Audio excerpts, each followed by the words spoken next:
in the first 150 years or so after Columbus, the big part of the exchange was invisible, these microorganisms. And on the right-hand side of this picture here is a partial list of the organisms that crossed the Atlantic from Europe to the Americas in the first 150 years. And on the left-hand side is a pretty complete list of the ones that went the other way.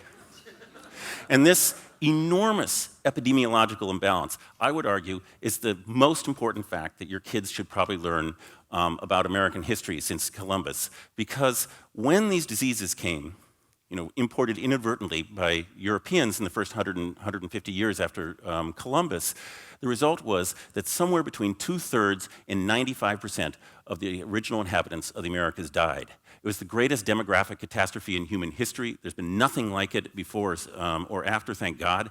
And it was an absolutely extraordinary event that goes a tremendously long way towards explaining why small groups of poorly equipped Europeans at the ends of very long supply chains were able to establish themselves in ecosystems that were utterly unlike anything that they had seen before.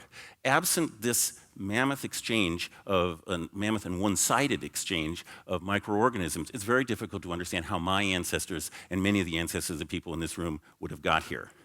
Now it wasn't the only impact that it had on the human world. One of the pleasures of working on this book that I recently published was that a little bit of it appeared in National Geographic, and I got to work with a wonderful illustration and map staff there.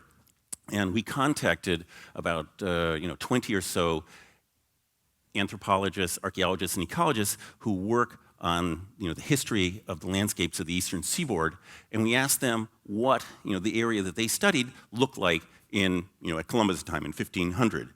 And we put their answers together and compiled this map. Now this isn't like to be understood as some perfect pixel by pixel recreation. It's an indicative map. And what we're trying to show is that the human imprint on the east coast of the Americas was extremely heavy.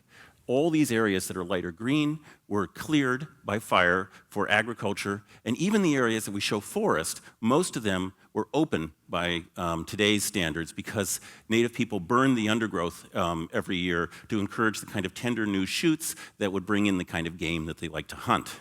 And so, in fact, the forests were so open and park-like that people like John Smith reported being able to ride at a full gallop through the woods, and he was crazy enough that he might have actually have done it. So you have a landscape that looks like this. Then, very quickly after Columbus, all the people who were maintaining this landscape die.